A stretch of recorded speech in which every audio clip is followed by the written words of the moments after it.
Hello guys and welcome back to Sheep Riders. Today we've got 2013 Suzuki V-Strom. I'll pass you over to the owner now and he'll tell you some more about it. Hi, my name's Tim and this is my 2013 Suzuki V-Strom 650. I bought it in 2014. It was an ex-dealer demonstrator bike. In 2018 I decided that what this bike needed was a suit of armour and for me and my wife to go around the world. So we did exactly that. This is my bike with its suit of armour on. As you see, it had crash bars, it had big aluminium panniers, an enormous bag for my wife's stuff, a tank bag for me, and a sat nav on the front. And we set off. This picture is actually taken in New Zealand. We did 38,000 miles and amazingly we didn't even get a puncture.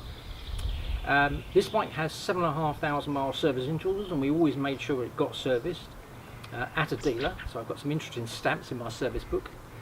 There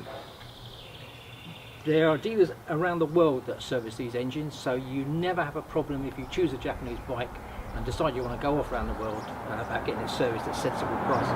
We changed the tyres when they looked like they were getting a bit low rather than risking it, so trying to avoid punches, which seemed to work.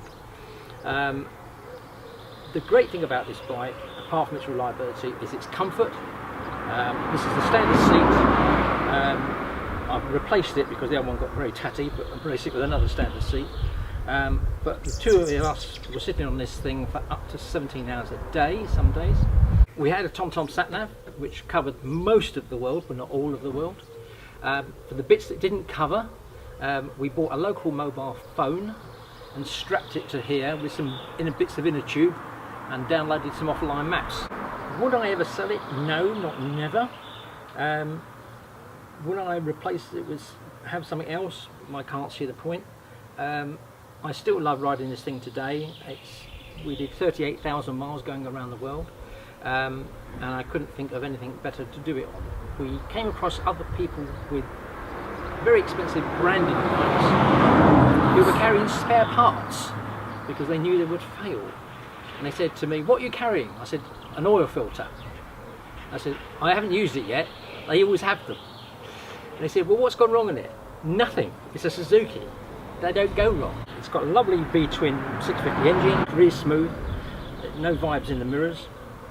And we, as I say, we're doing anything up to 400 miles in a day.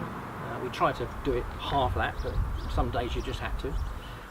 Without any problems at all. Kazakhstan was the most amazing place, apart from New Zealand, that we went to. And we plan to go back next year. We didn't quite finish the trip. I had a bit of an off, which is my fault. So the plan is to go back next year to Baku and finish the ride back to the UK by some interesting routes, of course.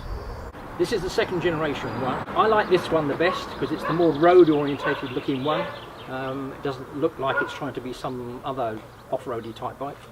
But they've suddenly got better over the years. This one's got ABS. It's got a more efficient, reliable engine. As I say, it will do 260 miles between fill-ups. And my trip computer, when we're pootling around, says we're doing 70 miles per gallon. The newer ones have again more safety aid equipment and slightly tweaked on their fuel economy, and they've got a fuel gauge meter which this doesn't have. There's little blobs and the meter would be nice, but other than that it's pretty unburstable. They're relatively cheap, to be honest. A bike like this is about £3,000 and for the money you can't go wrong with them, provided they've been looked after. This one has obviously been looked after, but it's also been abused. Finish is reasonably okay. It's perhaps not up to Honda standard, but it's pretty good. And in terms of service parts, everything is relatively cheap. Lots of people change the screens because the standard screen's rubbish. Lots of people change the mirrors because the standard mirrors are rubbish. Huge range of luggage. This is about the third lot of different luggage I've had on this bike. Again, you can get stuff without paying a fortune for them. Standard 19-inch front, 17-inch rear. Again, you've got a huge range of choice. I've got Bridgestones on at the moment, but my personal preference is for Michelin's. We didn't really have a problem with getting tyres, and we might have to swap brands now and again, but generally everything was available whenever we went. And as I say, apart from he gets a visit now to a dealer once a year for a service and MOT, and it ticks the box and goes out again.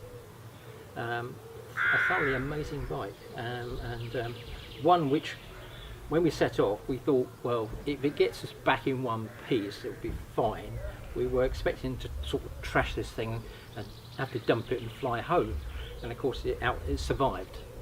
It survived everything that we threw at it, and more. So it was a phenomenal bike. And as I say, I have no desires to ever sell it, and we go back next year and finish the job. Emission control means that engines like this V-twin are going to be phased out. There won't be a V-Strom in the future. So if you are thinking of something and want something a bit original that isn't a normal twin-cylinder bike, then buy a V-Strom today while you can.